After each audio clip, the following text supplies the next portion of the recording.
नमस्कार बॉस, स्वागत है आपका इवनिंग एजेंडा में। मैं हूं रीनू। सबसे पहले बात करेंगे नकली रेमडेसिविर इंजेक्शन की मास्टरमाइंड अब 4 दिन के लिए जबलपुर पुलिस की रिमांड पर हैं। पुलिस आरोपी कौशल बोरा, पुनीत शाह, सपन जैन और सुनील मिश्रा को प्रोटेक्शन वारंट पर गुजरात से लेकर आई है। जिला अदालत ने पुलिस को आरोपियों की 4 दिन की रिमांड दे दी है। पुलिस अब इनसे राज उगलवाएगी।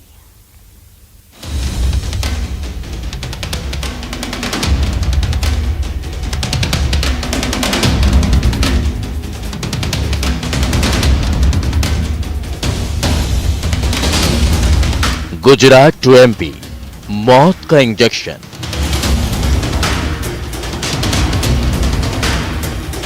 मोरबी में मौत से मुनाफे का मकड़जाल।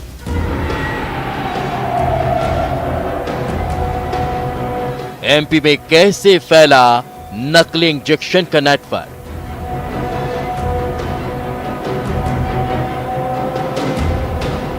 इंदौर, जबलपुर और कितने शहर।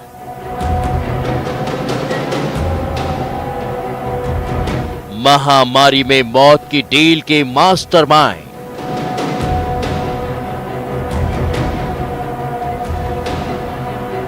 मास्टरमाइंड बोलेंगे, सांसों के राज खोलेंगे।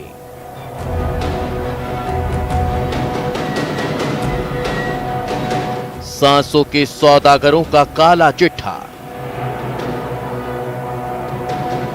महामारी में जब एक एक सांस का सवाल था, तब इनके दिमाग में महामारी में मुनाफे कमाने का प्लान बन रहा था। जब एक एक रेमडेसिविर इंजेक्शन के लिए मरीज के परिवार वाले भटक रहे थे, तब ये बेशर्म चेहरे इंसानियत की सांसों की डोर खींच रहे थे। इंसानी जान को दांव पर लगाने वाले नकली रेमडेसिविर इंजेक्शन के ये वही मास्टरमाइंड हैं जो गुजरात के सूरत में फार्म हाउस में नकली इंजेक्शन का खेल खेल रहे थे। जबलपुर में प्रोडक्शन वारंट पर मुख्य आरोपी पुनीत शाह और कौशल वोरा के साथ जबलपुर का दवा व्यवसायी आरोपी सपन जैन, रीवा का रहने वाला आरोपी सुनील मिश्रा को भी प्रोडक्शन वारंट पर जबलपुर लाया गया है। मास्टरमाइंड बोलेंगे, सांसों के राज खोलेंगे। जबलपुर में पुलिस की मौजूदगी में नजरें नीचे किए हुए, सिर झुकाए हुए ये नकली रेमडेसिविर के खेल के मास्टरमाइंड हैं, जिनके लिए लोगों की मजबूरी मुनाफे का सौदा था। 7 मई को जबलपुर में गुजरात पुलिस जब दवा व्यवसायी सपन जैन को अपने साथ ले गई थी, तब मध्य प्रदेश में सांसों के सौदागर का काला चिट्ठा खुलना शुरू हो गया था। सपन जैन के तार जुड़े सिटी अस्पताल से, और उसके बाद तो एक के बाद एक खुलासे होते चले गए।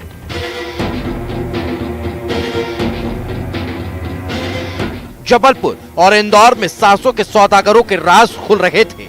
700 नकली रेमडेसिविर इंजेक्शन इंदौर और 500 नकली रेमडेसिविर इंजेक्शन जबलपुर भेजे गए थे। लेकिन क्या ये 2 ही शहर थे? ये राज इन मास्टरमाइंड के हलक में ही है, जो पुलिस वाले उगलवाएंगे। हमारी एसआईटी की टीम गुजरात गई थी और 4 आरोपियों सुनील मिश्रा, सपन जैन, कौशल बोरा और पुनीत शाह को प्रोडक्शन वारंट पर यहाँ जबलपुर लाया गया। अब ये खेल कैसे शुरू हुआ, ये भी जान लीजिए। मुख्य आरोपी पुनीत शाह, कौशल वोरा ने कैसे ग्लूकोज और नमक मिलाकर नकली रेमडेसिविर इंजेक्शन गुजरात के मोरबी में बनाए थे। दरअसल महामारी के उस बुरे दौर में जब रेमडेसिविर इंजेक्शन की डिमांड जोरों पर थी, तब नकली इंजेक्शन के जरिए मुनाफा कमाने के लिए इन मास्टरमाइंड ने इंजेक्शन की हूबहू बोतल खरीद ली। उस पर हूबहू रैपर लगाया गया और फैक्ट्री में तैयार होने लगे नकली रेमडेसिविर। एक लॉट मध्य प्रदेश में बेचा गया। सूत्रों की माने तो पूरे देश में तकरीबन 1 लाख नकली रेमडेसिविर इंजेक्शन ये मास्टरमाइंड सप्लाई कर चुके हैं। एक जैसे बैच नंबर के इंजेक्शन ने मास्टरमाइंड पुनीत और कौशल वोरा को बेनकाब कर दिया। अन्य आरोपी जो प्रोडक्शन करते थे, कौशल बोरा और पुनीत शाह, वो गुजरात में प्रोडक्शन करते थे पता चला, और गुजरात की मोरबी की जेल में वो बंद थे। इसके साथ ही यहाँ पर भगवती फार्मा के संचालक सपन जैन, और सपन जैन ने जिससे लिया था नकली इंजेक्शन, वो सुनील मिश्रा, वो सब भी गुजरात में मोरबी की जेल में निरुद्ध थे। तो उनको प्रोडक्शन वारंट पर लाने के लिए एसआईटी की टीम भेजी गई थी। 40 दिन बाद जबलपुर पुलिस प्रोडक्शन वारंट पर इन मास्टरमाइंड को जबलपुर लेकर आई, जिनमें ये मास्टरमाइंड कई राज उगल सकते हैं। आखिर मध्य प्रदेश में कैसे फैला नकली इंजेक्शन का ये नेटवर्क? इंदौर में अब तक 17 गिरफ्तारी हो चुकी है। जबलपुर में सिटी अस्पताल का डायरेक्टर सरबजीत सिंह मोखा, उसकी पत्नी जस्मीन, बेटा हरकरण, अस्पताल की एडमिनिस्ट्रेटर सोनिया खत्री, मैनेजर देवेश गिरफ्तार पहले ही हो चुके हैं।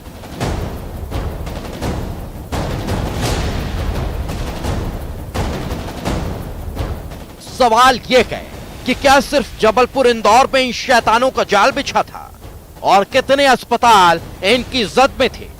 कितने दवा व्यवसायियों, कितने अस्पताल के मालिक इंसानी जान से खेल रहे थे?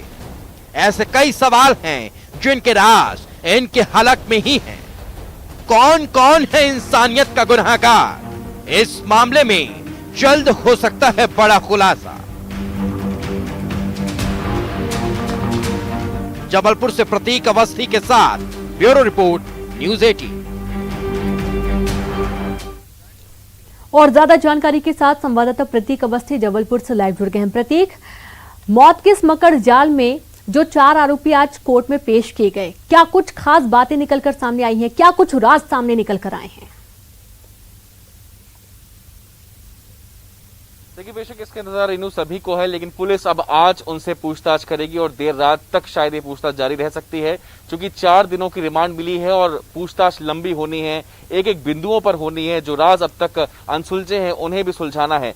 बेशक चूंकि जिस वक्त इनकी गिरफ्तारी हुई थी, यानी कि 1 मई की अगर हम बात करें, तो गुजरात पुलिस ने पुनीत शाह और कौशल वोरा को गिरफ्तार किया था। सुनील मिश्रा जो कि रीवा के रहने वाले हैं, इसे भी गिरफ्तार किया था और उसके बाद इस पूरे रैकेट का भंडाफोड़ हुआ था। पता चला था कि मध्य प्रदेश में भी इस नकली रेमडेसिविर खपाए गए थे। 700 इंजेक्शन इंदौर और 500 इंजेक्शन जबलपुर में खपा दिए गए थे और उसके बाद एक कड़ी सपन जैन की जुड़ी थी। 7 मई को सपन जैन रातों रात गुजरात पुलिस उसे जबलपुर से उठाकर ले गई थी और उसके बाद ये खुलासा हुआ था कि सिटी अस्पताल में ये नकली इंजेक्शन खपा दिए गए। 171 मरीजों को लगाए गए थे नकली इंजेक्शन और 9 मरीजों की मौत हुई जिन्हें ये नकली रेमडेसिविर लगा दिए गए थे। बहरहाल ये तो सिर्फ 2 जिलों का ही आंकड़ा था, लेकिन सुनील मिश्रा सबसे महत्वपूर्ण कड़ी है जो कि रीवा से आते हैं। संभवतः ये कयास लगाए जा रहे हैं कि रीवा और विंध्य के कुछ जिलों में भी इसकी सप्लाई की गई होगी, यानी नकली रेमडेसिविर की सप्लाई।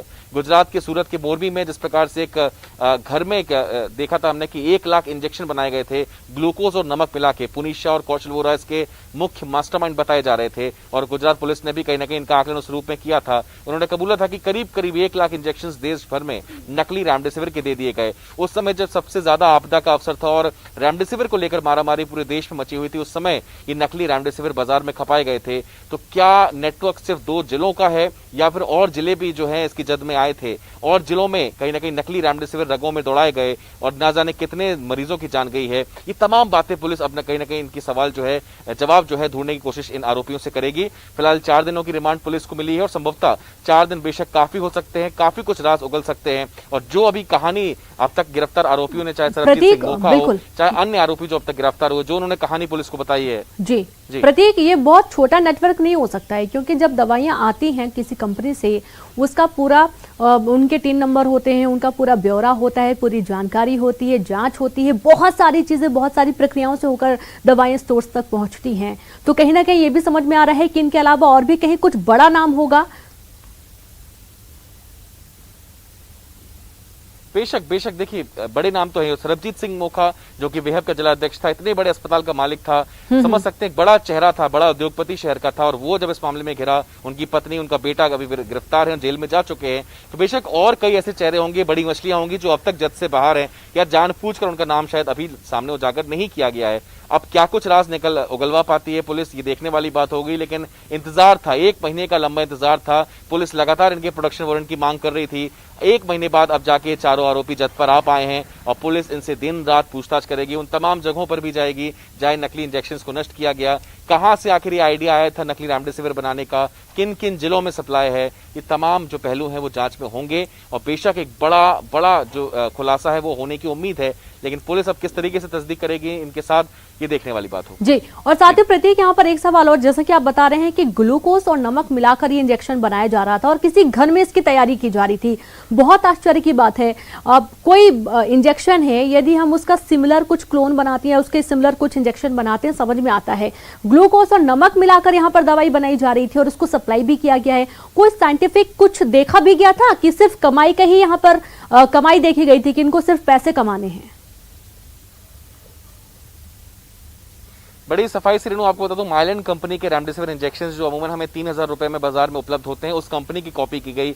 ये आरोपी इसलिए आज से पकड़े गए क्योंकि एक ही बैच नंबर हर एक इंजेक्शन में पाया गया था और यही ये गलती कर बैठे कि एक इंजेक्शन के अलग अलग बैच नंबर होते हैं, लेकिन एक ही बैच नंबर के अनगिनत और हजारों इंजेक्शन गुजरात पुलिस ने जब्त किए थे, जहां से इस पूरे रैकेट का भंडाफोड़ हो पाया। उसके बाद सपन जन की गिरफ्तारी होना और इस रैकेट का खुलासा होना, तो कड़ी दर कड़ियां जो है जुड़ती गई। क्योंकि माइलैंड कंपनी ने भी इस मामले में एक शिकायत पत्र सौंपा है, शायद इन पे कॉपीराइट या अन्य मसले पे भी एफआईआर हो सकती है, शायद हो भी गई होगी गुजरात में। लेकिन फिर भी माइलैंड कंपनी एक नामी गिरामी कंपनी है और उसके रेमडेसिविर इंजेक्शंस की कॉपी करके एक ही बैच नंबर के देश भर में बांट दिए गए थे।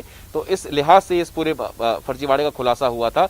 बेशक जब एक मरीज को रेमडेसिविर की आवश्यकता होती है, उस वक्त अगर ग्लूकोज और नमक आपकी बॉडी में जा रहा है तो कहीं ना कहीं उसकी मौत होना लाजमी है। और कल्पेबल होमिसाइड की जो धारा है वो भी अब इन आरोपियों पर लगने की मांग लगातार उठ रही है।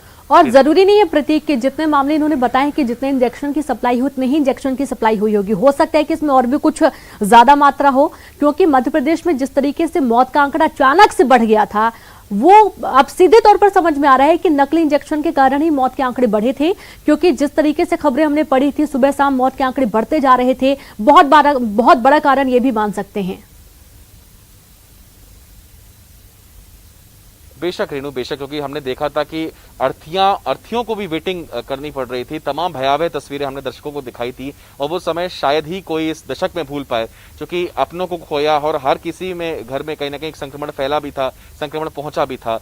बेशक जब सबसे ज्यादा रेमडेसिविर की जरूरत थी, उस बीच ये नकली रेमडेसिविर कितनी अधिक मात्रा में खपाएगा, ये आज भी सवाल बना हुआ है। और इन्हीं सवालों का जवाब ढूंढने पुलिस इन गुजरात से आरोपियों को लेकर के आई है। बेशक लगता नहीं कि सिर्फ 2 दिनों तक ये नेटवर्क सीमित रहा होगा। मध्य प्रदेश भर में इसकी आवश्यकता थी, छोटे से छोटे जिले में इसकी आवश्यकता थी।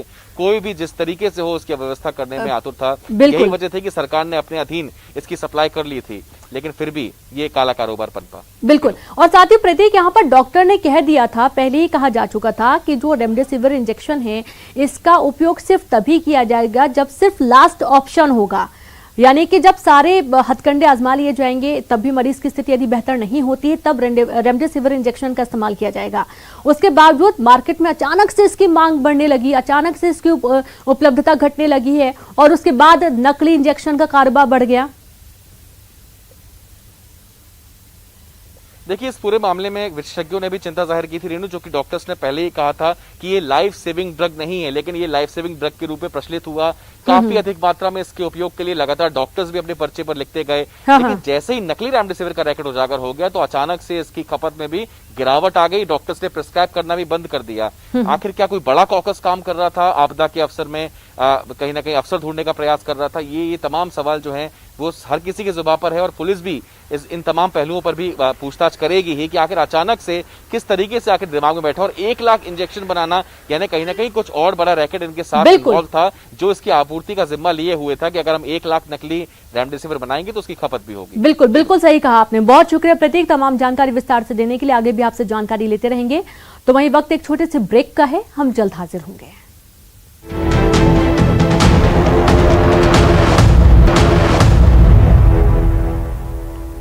ब्रेक के बाद एक बार फिर से आप सभी का स्वागत है। आपके बच्चों के हाथ में मोबाइल है तो सतर्क हो जाइए। खेल खेल में आपका अकाउंट भी खाली हो सकता है और जब तक आपको पता चलेगा बहुत देर हो चुकी होगी। यह खबर बच्चों के साथ पेरेंट्स के लिए भी जरूरी है। बिलासपुर से ये खास रिपोर्ट देखिए। खेल खेल में हो सकता है अकाउंट खाली। आपके अकाउंट पर नजर है इन ठगों की। मोबाइल ठगों से रहिए सावधान। ऑनलाइन मोबाइल गेम से जरा बच के। बच्चों को मोबाइल देने के बाद रखिए नजर।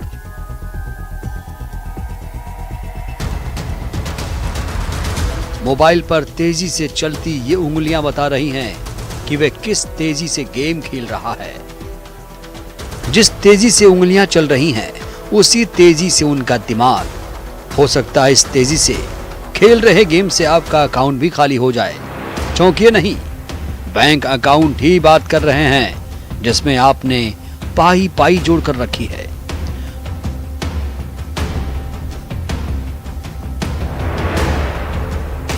बच्चों के मनोरंजन का जरिया अब मोबाइल ही है। तरह तरह के ऑनलाइन आकर्षक गेम ने उन्हें मोबाइल का आदी बना दिया है और इसी का फायदा उठा रहे हैं ऐसे साथी जिनकी नजर रहती है आपके बच्चों पर। ऑनलाइन गेम में चैट कर लुभावने ऑफर देकर वे उनसे खाली करा लेते हैं आपका अकाउंट। बिलासपुर में भी ऐसा ही हुआ। एक मामले में एक ठग ने मोबाइल गेम के जरिए अकाउंट से लाखों रुपए उड़ा दिए और जब तक बच्चे और उनके पेरेंट्स को पता चल पाता तब तक बहुत देर हो चुकी थी। ऑनलाइन जो ठगी के मामले हो रहे हैं अभी, उसी से संबंधित है ये भी। और लगभग 3,45,000 का जो ये है धोखाधड़ी हुई है। उसके बाद जब बड़ी रकम हो गई तो बच्चे भी डरते हैं कि घर में शेयर कैसे करें, अब तो डांट पड़ेगी। उस सिर्फ 2 से 3 दिन में इतनी बड़ी रकम उन्होंने लगभग 3,45,000 करीब रकम जो है। मैं चाहूँगी कि कम से कम बच्चों को वॉच करते रहें कि उनके सामने कोई ऐसा ऑफर तो नहीं है जिसमें वो अनजाने में फंस रहे हैं, और उनसे प्यार से पूछें कि अगर ऐसा हुआ है तो उसको सुलझाने का प्रयास करें। सुना आपने, 3 लाख से ऊपर की रकम मोबाइल के जालसाजों ने बच्चे से अपने अकाउंट में ट्रांसफर कर ली। मामला बिलासपुर के सिविल लाइन थाने का है, जहां एक बच्चे को मोबाइल गेम में उलझाकर ठगों ने महज 2 दिन में 3.5 लाख रुपए अकाउंट से उड़ा लिए। साइबर क्राइम इस पूरे मामले की जांच कर रही है। 15 महीने से कोरोना के संक्रमण ने बच्चों को पढ़ाई से ऐसा दूर किया कि इस समय बच्चे पढ़ाई छोड़कर मोबाइल पर ऑनलाइन गेम खेलने में जुटे हैं। ये जो तस्वीरें देख रहे हैं, आप भी अपने घर में रोज देखते होंगे। अब हर घर की यही तस्वीर है। ऑनलाइन गेम के बारे में बच्चों से सुनिए। टूर्नामेंट होता है, पिछले बार भी तो हुआ था। हाँ, 5 लाख का हुआ था, उसमें सिर्फ साइलेंस टीम जीती थी। नहीं, बड़े बड़े यूट्यूबर ही कर सकते हैं और जिनके पास डायमंड है वो सब, और जो प्रो प्लेयर्स है वही सब कर सकते हैं। बाकी तो फिर हम लोग नहीं कर सकते, वरना करते। होता है कई बार क्या होता है कि गेम में कई चीज़ें स्पेशल होती है जिनको अनलॉक करने के लिए पैसे लगते हैं, और कई बार क्या होता है कि बच्चे जो है अपने माँ बाप के जो पैसे हैं मतलब बिना पूछे उनके अकाउंट से काट लेते हैं और उसका कुछ ना कुछ उसमें टॉप अप कर लेते हैं, जो कि आजकल कॉमन हो गया कि सारे लोग टॉप अप करना चाहते हैं, गेम में पैसा लगाना चाहते हैं। आप लोग भी खेलते हैं? जी, हम गेम खेलते हैं लेकिन टॉप अप वगैरह हम नहीं करते। इधर इस ठगी के बाद बिलासपुर रेंज के आईजी रतनलाल डागी ने एक बार फिर लोगों से अपील की कि बच्चों को जागरूक करने के साथ ही उनके अभिभावक भी सजग और सतर्क रहें और बिना देर किए साइबर टीम में शिकायत करें। तो कई बार बच्चों के पास में भी होता है तो वो समझ नहीं पाते हैं और वो ठगी का शिकार हो जाते हैं।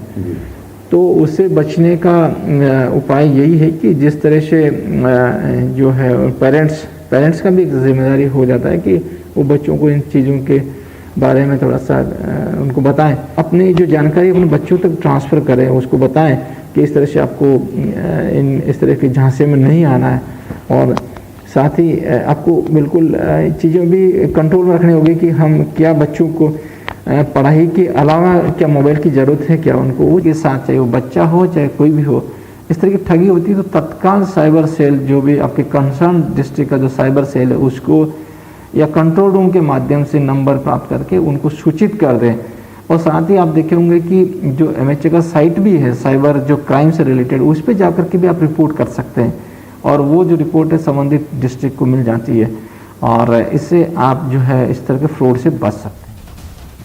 आपको याद होगा कि खाली समय में बच्चे कॉमिक्स और कार्टून की किताबें पढ़कर अपना मनोरंजन करने के साथ ही ज्ञान को बढ़ाते थे। हाईटेक जमाने के साथ बच्चे के मनोरंजन की जगह मोबाइल और तरह तरह के ऑनलाइन गेम ने ले ली है। मोबाइल पर आने वाले हाईटेक गेम बच्चों को इस कदर दीवाना बना रहे हैं कि आप उन्हें चाहकर भी रोक नहीं सकते। अपने बच्चों के हाथों में मोबाइल देने से पहले नजर रखने की जिम्मेदारी आपकी है, वरना अगला निशाना आप भी हो सकते हैं। तो रहिए सावधान।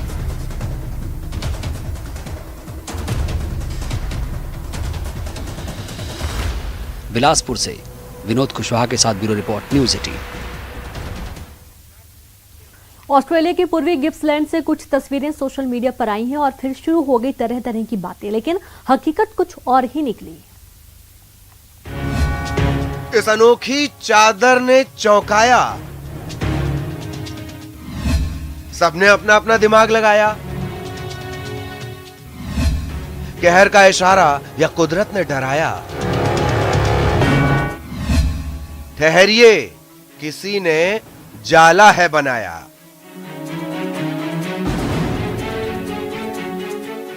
सोशल मीडिया पर आई तस्वीरें तेजी से सनसनी बनती चली गईं और सोशल ज्ञानियों ने इस अनोखी चादर पर तरह तरह की भविष्यवाणी शुरू कर दी। कुछ ने कहा कहर का इशारा है, कुछ ने कहा कुदरत ने डराया है। दूर दूर तक झीनी झीनी सी रेशम की चादर, लेकिन माफ कीजिए, ये चादर नहीं मकड़ी के जाले हैं। सोशल मीडिया पर वायरल हुई ये तस्वीरें जितना चौंकाती हैं, उससे ज्यादा डराती हैं। आमतौर पर ऐसा नजारा देखने को नहीं मिलता। ये तस्वीरें ऑस्ट्रेलिया से आई हैं। शुरुआती तौर पर ये थोड़ी अजीब और सोचने पर मजबूर करती हैं कि आखिर ये बला क्या है।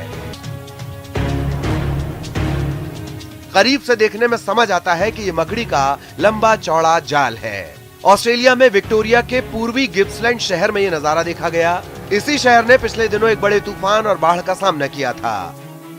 इस बाढ़ के कारण न केवल लोगों को अपना घर छोड़ना पड़ा, बल्कि कई छोटे जीवों के घर भी नष्ट हो गए। ऐसे में मकड़ियों ने बाढ़ के पानी से बचने और खुद को सुरक्षित रखने के लिए आसपास की ऊंची जगहों को अपना ठिकाना बनाया और उन्हें जालों से पाट दिया। ये जाले काफी बड़े और घने हैं।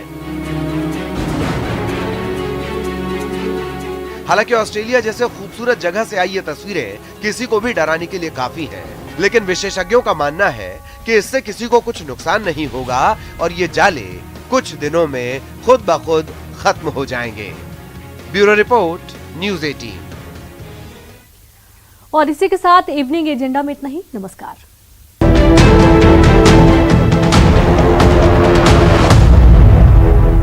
प्रदेश सरकार के खिलाफ बीजेपी का